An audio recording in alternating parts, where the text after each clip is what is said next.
pessoal, aqui é a Vivis, tudo bem com vocês? Bom, quem acompanha meu canal sabe que eu gosto muito de trabalhar com emboss quente, é uma das minhas técnicas favoritas de card making para scrapbook, enfim, eu adoro. Eu acho que dá um up nos trabalhos, fica mais bonito, cria um relevo, a gente pode utilizar pó de emboss metálico e cria efeitos super bonitos nos trabalhos, enfim. E a gente pode utilizar bastante os nossos carimbos para fazer vários tipos de técnicas legais com o emboss quente. Mas assim, como eu utilizo bastante, eu acabo recebendo algumas perguntas, algumas dúvidas a respeito de emboss quente, a respeito dos materiais envolvidos nessa técnica. E aí eu pensei em fazer hoje um videozinho para mostrar para vocês um pouquinho, falar um pouquinho mais sobre emboss quente, e mostrar talvez algumas diquinhas, enfim, algumas coisas que eu fui aprendendo e percebendo ao longo desse período que eu já faço emboss quente, que eu trabalho com bastante frequência com emboss quente. Bom, primeiro de tudo, eu queria falar um pouquinho sobre o que é o emboss quente e os materiais envolvidos. Essa parte eu acho que é mais para as pessoas que realmente são mais iniciantes, estão iniciando, querem conhecer a técnica, se interessam, acham legal, mas ainda não começaram, não compraram os materiais, enfim. Bom, em primeiro lugar, a gente precisa de alguns materiais básicos para poder trabalhar com essa técnica. O primeiro material básico que a gente precisa é algum tipo de carimbeira para fixar esse pó de emboss. Eu gosto muito de utilizar a Versamark, que é uma carimbeira que eu recomendo demais, ela é de ótima qualidade. Ela é uma carimbeira de marca d'água, então ela cria uma marca d'água no papel que não sai, mas é uma marca d'água, como o próprio nome já diz, é transparente, escurece um pouquinho o papel, mas o que eu acho legal dessa tinta para o emboss quente é que ela é uma tinta bastante oleosa, ela demora muito tempo para secar. Então, esse é o tipo de tinta ideal para a gente trabalhar com emboss quente, porque quanto mais tempo a tinta demorar para secar, mais ela vai segurar bem o pó de emboss, que é um outro material básico que a gente precisa para realizar a técnica. Aí algumas pessoas me perguntam a respeito de carimbeira. É só a Versamark que é utilizada ou outras carimbeiras específicas para emboss? Não. Na verdade, tem várias outras marcas de carimbeiras específicas para emboss, de várias outras marcas mesmo. Essa daqui eu recomendo porque é a que eu utilizo e eu acho que ela funciona muito bem. Eu nunca tive problema dela secar, sempre, por mais que eu demore para poder colocar o pó, alguns minutinhos às vezes ela continua segurando o pó. Mas a gente pode fazer com outras carimbeiras também. Uma das carimbeiras que eu também gosto muito é a Versafine. Eu uso ela bastante nessa cor preta. E eu gosto muito de fazer emboss transparente com essa carimbeira. Então eu carimbo primeiro com a tinta preta. Como ela é uma tinta de pigmento que demora também para secar, ela é relativamente oleosa, eu consigo colocar o pó de emboss transparente e fazer um relevo transparente em cima dessa tinta preta.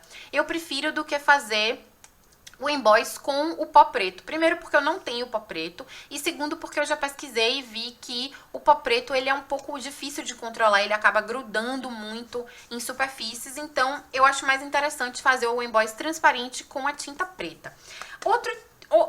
Várias outras tintas como essa aqui também, contanto que sejam tintas oleosas, que segurem o pó de emboss e não sequem tão rapidamente, elas são possíveis da gente utilizar para o emboss quente. Uma opção também interessante são as Distress Oxide, como elas são tintas híbridas. Elas têm características de tinta dye e de tinta de pigmento, elas também demoram um pouquinho mais para secar, e se você for rápido, assim que você carimbar, você já cobrir com o emboss, você consegue utilizar esse tipo de carimbeira também para fazer emboss. Resumindo, basta que a carimbeira ela tem uma secagem um pouco mais lenta que você consegue. O objetivo da carimbeira é só segurar o pó de emboss para que a gente consiga realmente cobrir aquela área que a gente carimbou com o pó. Bom, outro material essencial para a gente fazer o emboss quente, como eu já falei bastante aqui, é o pó de emboss. O que é esse pozinho de emboss? Os que eu mais utilizo, eu guardo nesses potinhos aqui, esse tipo de container, onde eu prendo aqui a colherzinha que eu utilizo e eu coloco dentro do container o pozinho. E aí o resto do pozinho que eu não aproveitar cai já aqui dentro desse potinho e eu não fico utilizando papel, enfim. Quem acompanha meu canal sabe, eu já mostrei inclusive como foi que eu montei esse tipo de containerzinho e etiquetei e tal, pra poder fazer emboss. Mas os pós de emboss, eles vêm nesse tipo de potinho aqui, esse tipo de potinho. Tem de várias marcas também, inclusive tem de marca nacional, se eu não me engano a Toque Cri tem pós de emboss também. embora eu nunca tenha utilizado, então eu não sei dizer pra vocês se a qualidade é boa, enfim. Quem já utilizou e quiser deixar nos comentários alguma referência pra gente saber, é bom. Mas enfim, eu utilizo bastante os pós de emboss da Ranger, que é essa marca aqui. Esse, inclusive, eu comprei recentemente, ainda não testei. E eu também tenho alguns dessa marca aqui da Uau, que são pozinhos, são potinhos menorzinhos, mas como pó de emboss é uma coisa que rende muito, se vocês tiverem interesse em utilizar a técnica e comprarem, vocês vão perceber que esse tipo de pó aqui, se você souber utilizar, ele rende demais. Então um pozinho desse aqui, aparentemente tão pequenininho, ele dura bastante tempo. Esse aqui eu já usei várias vezes e ele continua cheio. Então, assim, realmente dá pra economizar bastante no pó de emboss. É só saber reaproveitar o pozinho. Bom, então eles vêm nesse tipo de pozinho aqui, que são esses containers, e eu tiro eles dos containers, dos potinhos, e coloco dentro dessas vasilhinhas aqui, os que eu uso mais com frequência para poder facilitar o uso. Então os que eu uso com mais frequência são o branco, o dourado e o transparente. Então eu tenho 3 potinhos desse aqui, que são potinhos de comida mesmo, de cozinha, onde eu armazeno esses pozinhos com as respectivas colherzinhas para poder facilitar. Então, a gente precisa da carimbeira, como eu já mostrei, do pó de emboss. A gente precisa também de um soprador térmico, que é esse material aqui. E algumas pessoas até se perguntam a respeito do secador de cabelo. Algumas pessoas já me perguntaram se é possível substituir o soprador térmico pelo secador de cabelo. E não, gente, não é possível, infelizmente. Porque o soprador térmico, ele não é um luxo. Ele, na verdade, é uma necessidade para essa técnica, porque o secador de cabelo, ele não atinge uma temperatura quente o suficiente para poder derreter o pó de emboss de maneira satisfatória. Então, ele não funciona.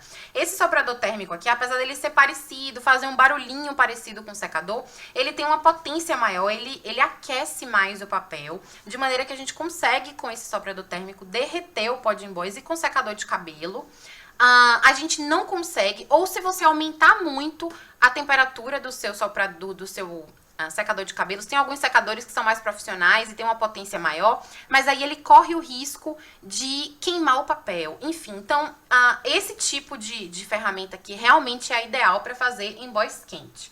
Bom, essa daqui, de todas essas ferramentas que eu mostrei, é a mais carinha, mas se você tiver cuidado com a sua ferramenta também, ela vai durar bastante. Essa minha aqui já tem mais de 1 ano, eu uso com muita frequência. Como eu já falei, quem acompanha o canal sabe que eu faço emboss quente com muita frequência mesmo. Uso sempre e não uso só para fazer emboss quente, eu uso esse soprador térmico também para aquecer papel de aquarela. Eu molhei um papel com água, respinguei tinta. Eu uso pra secar, então eu uso o soprador térmico com muita frequência e ele tá durando bastante. Eu sou bem cuidadosa, não deixo cair, enfim. E sempre deixo ligado na tomada, enfim, eu não tenho problema nenhum. Eu sempre gosto de deixar ligado na tomada para eu só precisar apertar um botãozinho para poder ele funcionar e tudo tá ok. Então são esses os materiais principais. Além disso, claro, a gente vai precisar de carimbos. Qualquer tipo de carimbo vai funcionar. Eu sempre prefiro os carimbos clear, porque eu consigo saber exatamente onde eu tô carimbando com esses carimbos. Mas já fiz também emboss quente com carimbos de borracha, enfim, outros tipos de carimbos. E dá tranquilamente, não tem problema nenhum. Eu vou pegar uma imagenzinha desse kit de carimbos aqui da Lily Pop, que é super fofinho, pra mostrar pra vocês um pouquinho mais a respeito da técnica. Bom, um outro material que eu sempre indico que as pessoas interessadas por emboss tenham é um pó anti-estática. Eu posso recomendar 2 tipos, que são os que eu uso com frequência. Então, esse daqui foi um pozinho, uma ferramenta que eu comprei, ela tem tipo um talquinho aqui dentro, e aqui ela tem uma escovinha, e a gente aplica o pozinho e vai espalhando com uma escovinha. E tem essa ferramenta aqui que eu mesma fiz, e que eu já ensinei num vídeo aqui no canal, e que é a que eu tenho utilizado com mais frequência, que é uma trouxinha de pano. Eu ensinei direitinho a fazer no vídeo, é super simples, os materiais são super baratos, que tem talco aqui dentro. E esse talquinho aqui, ele vai funcionar como nosso pó anti-estática. E eu quero mostrar pra vocês a diferença de uma carimbada e um emboss quente com e sem o pó anti-estática, porque realmente faz diferença. O que acontece? Na verdade, o pó de emboss, ele é um pozinho, ele é um polímero acrílico super fininho. Ele é bem fininho mesmo. Então, como ele é muito fininho, é natural que ele acabe grudando um pouquinho no papel. Olha, esse papel aqui não tem nada, é um papel que eu peguei só pra poder mostrar pra vocês, fazer a demonstração. E se eu colocar aqui, ó, mesmo eu batendo bastante, eu não sei se vocês conseguem ver, mas tem uns resquícios do pozinho que ficam grudados. Porque o papel, ele tem estática, gente. O papel, ele tem estática e vai acabar grudando esse pozinho. Claro que aqui eu tô batendo a mão, simplesmente tirando o pó, porque não tem nada carimbado. Mas se eu tiver uma coisa carimbada aqui, eu não posso simplesmente passar a mão, porque senão vai desmanchar toda a carimbada que eu fiz pra poder colocar esse pozinho. Então, como esse pozinho é muito fino, ele gruda no papel. E muitas vezes ele gruda em áreas que a gente não quer que grude. Porque o nosso objetivo com o emboss é qual? É que o pozinho do emboss grude apenas no lugar onde você carimbou. Então, o pó antiestático, ele ajuda nesse sentido. Ele realmente ajuda porque ele acaba, ele tira um pouco da estática do papel e ajuda com que o pó de emboss grude apenas na área que a gente carimbou. Então, eu vou mostrar aqui pra vocês.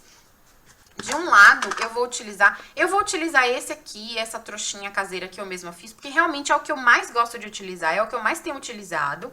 Então, eu vou mostrar pra vocês. E também, como eu tenho um vídeo mostrando, quem se interessar e não souber onde comprar, enfim, já faz essa trouxinha aqui, porque funciona super bem. Enfim, eu tô utilizando direto e não tô sentindo falta dessa outra ferramenta.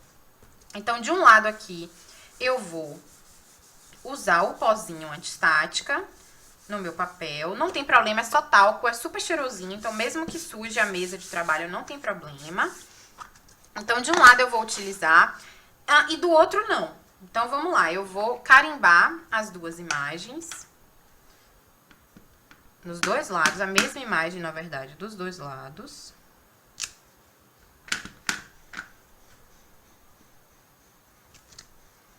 E vou cobrir com pó pra mostrar pra vocês que tem diferença sim. Muitas vezes a diferença é sutil, vai depender também do papel. Eu tô utilizando o papel preto com o emboss branco, pó de emboss branco, justamente pra criar um contraste forte o suficiente pra que vocês consigam ver no vídeo direitinho. Então aqui, ó, eu tenho uns pozinhos que ficaram grudados fora. E aí eu vou bater um pouquinho. E ainda fica alguma coisinha. E eu vou ter aqui do outro lado. Vou fazer o mesmo procedimento, cobrir direitinho. Então, olha só, o que eu consigo perceber logo de cara, eu não sei se vocês vão conseguir ver. Eu tenho alguns grãozinhos aqui grudados, mas não é tanto. Desse lado aqui, eu espero que vocês consigam ver. Tem uma infinidade de grãozinhos dos menorzinhos, os menores mesmo, que estão grudadinhos aqui na figura. Então, infelizmente, não fica perfeito. O que eu vou fazer? O que a gente pode fazer? A gente pode utilizar um pincelzinho. Eu geralmente utilizo um pincelzinho bem macio. Um pincelzinho de maquiagem. Pra tirar o excesso. Dou umas sopradinhas pra poder tirar o excesso de pó. Mas, claro, quanto menos trabalho a gente tiver nesse sentido, melhor. E mais rápido vai ser o nosso trabalho também. Então, aqui eu tenho muito mais pó pra tirar. Eu realmente não sei se vocês conseguem ver pelo vídeo, mas é sério, gente. Tem muito mais partículas de pozinho, principalmente as menorzinhas, as mais fininhas.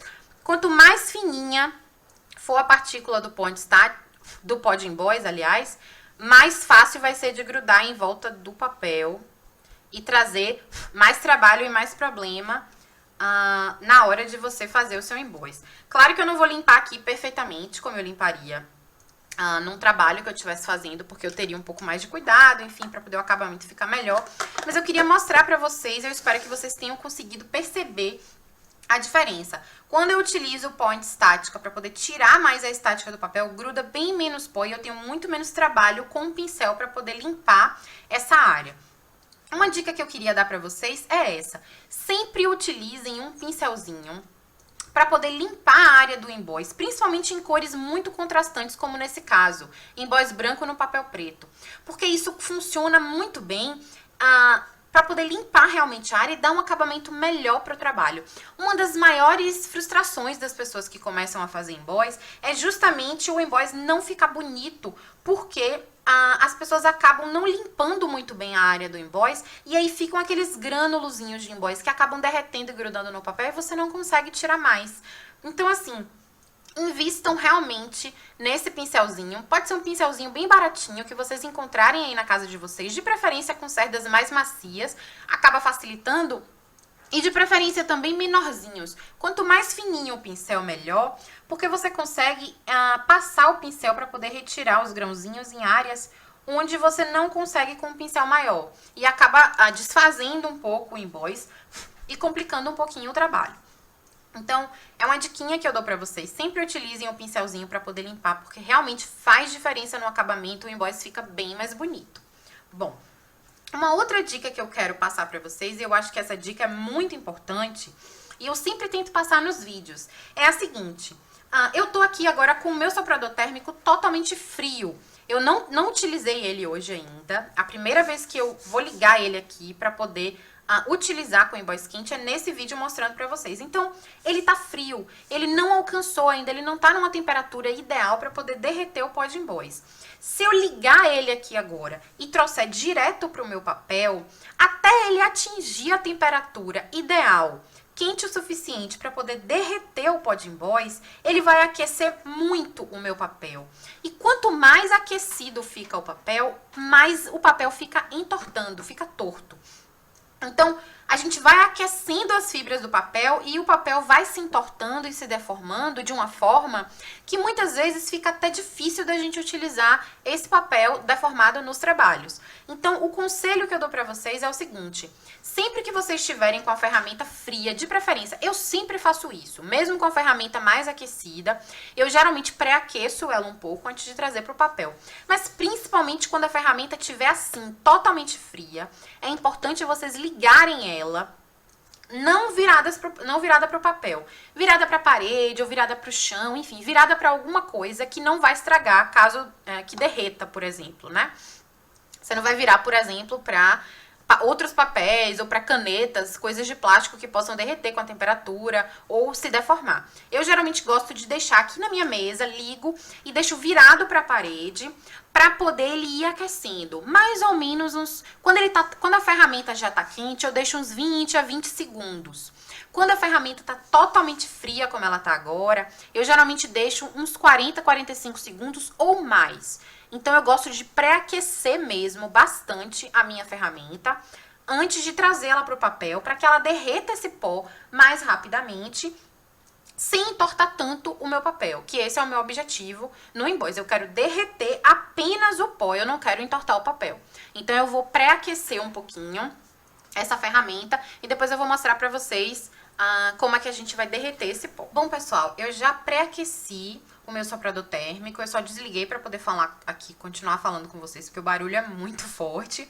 Mas assim, como ele já tá pré-aquecido, eu já vou ligar ele, não tem problema. Eu só queria dar mais uma diquinha. Esse papel aqui é grande o suficiente para eu conseguir segurar e aquecer apenas a imagem e não os meus dedos, porque o soprador térmico, o calor dele é forte o suficiente para poder queimar. Eu acho que acredito que uma queimadura de primeiro, talvez segundo grau, não sei, eu nunca testei, gente. Mas assim, ele tem sim um calor forte o suficiente para poder queimar a mão da pessoa. Então eu aconselho, se o papel não for grande o suficiente para poder vocês segurarem afastados do calor, utiliza, gente, uma pinça invertida como essa aqui. O natural da pinça invertida é ficar fechada. Você tem que fazer força para abrir. É o contrário da pinça comum.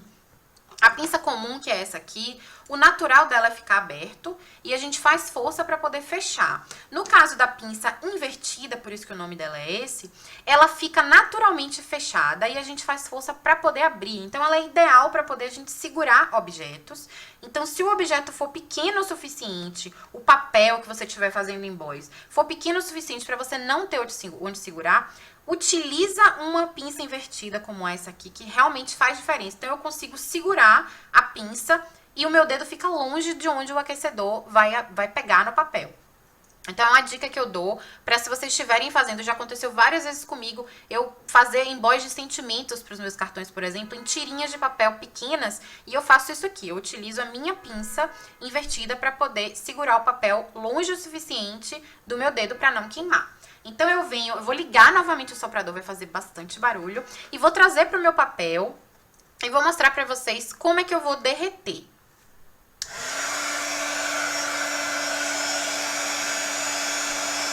Eu sempre utilizo movimentos circulares para poder não sobreaquecer nenhuma parte específica do papel. Então eu venho também pelo fundo e pela frente. E quando eu percebo que o meu papel que o meu pó de emboss começou a derreter, eu praticamente só fico com o soprador térmico em cima do papel, tempo suficiente para derreter o pó. Esse é um erro comum de algumas pessoas que estão iniciando nessa técnica do emboss quente, superaquecer o pó de emboss. Então aqui, ó, eu só aqueci o pó tempo suficiente para ele derreter. Quando eu percebi que ele derreteu e que o que era granulado antes ficou brilhoso, porque o pó de fato derreteu, eu simplesmente tirei do papel. Então, quando você pré-aquece o seu soprador e você traz para o papel, realmente fica muito pouco tempo. Alguns segundos e praticamente já derrete. Eu não sei se vocês conseguiram ouvir, enquanto eu tava... o barulho do soprador talvez tenha atrapalhado, mas o que eu tava falando é que eu gosto de sempre usar movimentos circulares para que o jato de ar quente não fique só em um lugar, porque pode acontecer de queimar o papel. Já aconteceu comigo uma vez, eu me distraí, o papel era branco, eu acabei deixando tempo demais direcionado para um pedaço do papel e essa parte do papel, que era branco, ficou amarronzada, porque de fato eu queimei o papel. Eu realmente me distraí, não me lembro o que eu estava fazendo, deixei alguns segundos a mais, não precisa ser nem muito tempo, alguns segundos a mais direcionado em um único pedaço do papel e queimou o papel. Eu tive que começar a fazer o trabalho novamente.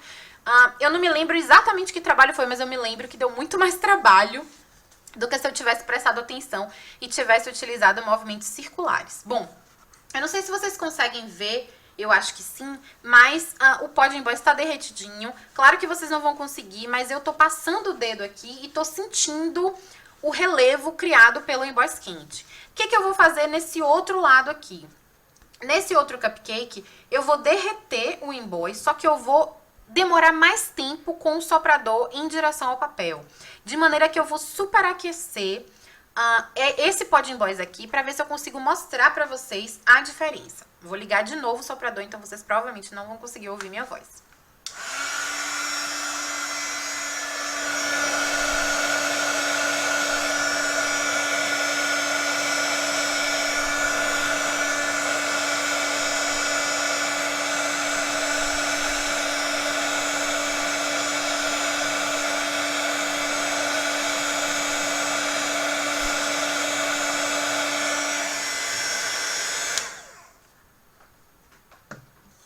Bom, o que eu fiz nesse segundo aqui? Nesse segundo, além de derreter o pó de emboss, eu deixei muito mais tempo do que era necessário para só derreter o pó. Eu não sei se vocês vão conseguir ver, eu acho que esse é o tipo de coisa que dá pra ver muito melhor a olho nu. Vou tentar mostrar pra vocês e eu espero que o papel preto acabe ajudando. Mas esse emboss aqui, ele tá derretido direitinho. Não sei se vocês conseguem ver. Esse aqui, ele já apresenta algumas falhas. Ele já tem algumas partes falhadas. Por que que isso aconteceu? Porque eu deixei tempo demais o soprador térmico em cima do pó de emboss. Quando o pó de emboss, ele superaquece, ele acaba meio que falhando, ele acaba meio que estragando. É como se ele derretesse demais e ele perde as características. Então, esse daqui eu posso garantir pra vocês que tem muito mais relevo passando a mão do que esse. Esse aqui tá praticamente liso no papel, porque eu superaqueci. Então, tem muitas pessoas que às vezes falam que não acertam a fazer emboss quente e que o emboss quente delas não fica muito bonito, não fica com relevo legal. Mas o que provavelmente deve estar acontecendo? Essas pessoas, elas podem estar superaquecendo o pó de emboss. Então, quando você perceber que o seu pó, que o resultado do seu emboss quente, ele tá meio falhado, não sei se vocês conseguem ver, tomara que sim, mas tem algumas falhas, começa a aparecer o preto por debaixo do branco, por exemplo, nesse caso aqui, é justamente isso que tá acontecendo. você tá superaquecendo o seu pó de emboss, ele tá derretendo demais. O importante no emboss, é uma dica que é super simples, mas que eu acho que é muito importante, porque muita gente acaba cometendo esse erro. É você deixar o soprador térmico só o tempo suficiente, alguns segundinhos, o suficiente para derreter o pó. Derreter o pó, gente, tira o soprador, desliga, porque se você ficar muito tempo com o soprador por cima do emboss, vai acontecer isso aqui, vai começar a desgastar o seu pó de emboss, o relevo não vai ficar bom, como eu falei pra vocês. Passando o dedo aqui, ó, tem algumas partes que tá praticamente liso, não tem relevo nenhum, porque o pó de emboss derreteu demais. Então, essa é uma outra dica que eu passo, assim, que ao longo das minhas utilizações dos materiais, de tanto fazer essa técnica do emboss quente, que eu gosto tanto, é uma coisa que eu já percebi. A gente tem que aquecer só o suficiente para derreter o pó. Além disso, a gente só vai estragar o nosso trabalho. O emboss não vai ficar bonito. Ele não vai ficar com uma qualidade, com um acabamento tão perfeito. Então, essas são as diquinhas que eu acho mais importantes em relação a emboss quente. Com relação ao pozinho, ao talquinho, esse daqui ou esse daqui que a gente utiliza, principalmente em papéis mais escuros, geralmente fica essa manchinha. E aí algumas pessoas podem não querer utilizar o pó estática por conta disso, não tem problema. Uma vez que o emboss já tiver, o pó de emboss estiver derretido e alguns segundinhos depois já vai estar frio o suficiente pra gente poder passar a mão. Você pode limpar com a mão ou então vir com um paninho, tipo esse aqui de microfibra. Esses paninhos de microfibra eu utilizo bastante para várias coisas. Isso aqui, gente, é mancha de tinta, inclusive, de carimbeira. Eu utilizo bastante. E aí, o que eu faço? Eu só venho aqui com o paninho, esfrego por cima do emboss para poder tirar qualquer resquício desse talquinho. E pronto. O meu emboss tá perfeitinho e pronto para eu poder utilizar nas técnicas, enfim, fazer o que eu quiser fazer com o emboss quente nos meus trabalhos. Então, é isso aí. Eu queria passar algumas diquinhas para vocês a respeito de alguns erros que algumas pessoas podem estar cometendo. Fora isso, eu queria comentar só a respeito de diferentes tipos de pó de emboss. Pó de emboss é uma coisa que tem de vários tipos diferentes. Tem pó de emboss com glitter, tem pó de emboss sem glitter, tem pó de emboss de efeito metálico, tem pó de emboss de efeito opaco. Tem todo tipo de pó. Eu acho que todos são bonitos e dá pra gente aplicar várias técnicas legais com todos os tipos. Esse pó de emboss, por exemplo, branco, ele é um pó mais opaco. Se eu utilizar, por exemplo, esse prateado aqui, que tem uma finalização metálica, ele já vai ficar com um brilho metálico super legal. Tem alguns que tem glitter, na verdade, eu preciso aumentar a minha coleção de pó de emboss. Eu utilizo bastante, mas eu preciso aumentar a minha variação de cores. Eu acho que eu tô com poucas cores ainda. Mas assim, existe uma diferença importante entre pós que são pós comuns e pós para detalhes. Tem os pós de emboss que são, tem lá o nome, se eu não me engano, Fine Detail. Por que o nome é esse? Porque são pós extra finos. Então, para imagens que tem linhas mais fininhas, por exemplo, você vai carimbar um sentimento. E esse sentimento ele é escrito numa letra cursiva que tem linhas bem fininhas. É mais interessante, para que fique mais bonito, você utilizar um pó de acabamento mais fino. Porque esse pó mais fino, ele vai ficar com um aspecto mais delicado depois de derretido e não vai ficar tão grosseiro. Então, isso que eu queria falar também pra vocês. Na época que eu comprei os meus pós de emboss, eu não atentei muito pra isso. Então, o branco eu comprei fino, mas o dourado, por exemplo, eu já não comprei fino, eu comprei comum. Embora eu não esteja me queixando da qualidade, eu consigo carimbar sentimentos com o meu pó de emboss dourado, tranquilamente. Inclusive, eu uso muito pó de emboss dourado. Mas se ele tivesse o acabamento fino, eu acho que ia ficar mais bonito. A finalização dos trabalhos iam ficar mais bonitas. Então, pra quem tá interessado, tem essa diferença também nos pós de emboss. Tem alguns que são pós para detalhes, que são os pós mais finos. Eles geralmente são um pouquinho mais caros, mas a depender do trabalho que você for fazer, eu acho que pode valer a pena esse investimento. Tudo depende, claro, da necessidade que se tem. Se você não tem necessidade de fazer carimbadas com sentimentos ou letrinhas ou imagens com traços muito finos, o pó de emboss comum tá ótimo para você. Então, tudo vai de necessidade. E assim, as pessoas que estão com um pouco de dificuldade em relação ao invoice quente, não desistam, né? Já compraram o material, já tem o soprador térmico, não desistam, gente. Vai treinando porque é prática. Como eu falei pra vocês, eu no começo percebi que muitos dos meus trabalhos ficavam, por exemplo, com esse acabamento meio falhado ou com excesso de pó em volta e ficava feio depois que derretia, justamente porque eu não tinha me atentado ainda para essa questão do pó estática ou para essa questão de eu estar superaquecendo o pó de invoice, derretendo ele em excesso com o meu soprador muito tempo em cima do papel, enfim. Tem vários detalhezinhos que só a prática realmente trazem pra gente. Então, como eu tenho praticado bastante e eu vou continuar praticando, eu acho que dá pra eu passar essas diquinhas pra vocês. E se eu for percebendo mais alguma coisa ou novos materiais que eu for testando, eu vou passando pra vocês também, assim como essa diquinha do pó antiestática caseiro, que eu acho que pode ter sido muito útil pra várias pessoas. Pra mim, inclusive, é o que eu tenho utilizado com mais frequência. Inclusive, se alguém se interessar por como fazer esse pozinho aqui, eu vou deixar aqui na descrição do vídeo o link para o vídeo onde eu ensino a fazer essa trouxinha aqui com talco para utilizar como pó antiestática. E é isso aí, eu espero que essas diquinhas tenham ajudado vocês. O objetivo sempre é esse, é ajudar o máximo que a gente conseguir. Claro que eu não sei tudo, mas o pouquinho que eu sei eu gosto de dividir com vocês e eu espero que seja útil, ok? Até a próxima, muito obrigada pela visita e tchau, tchau!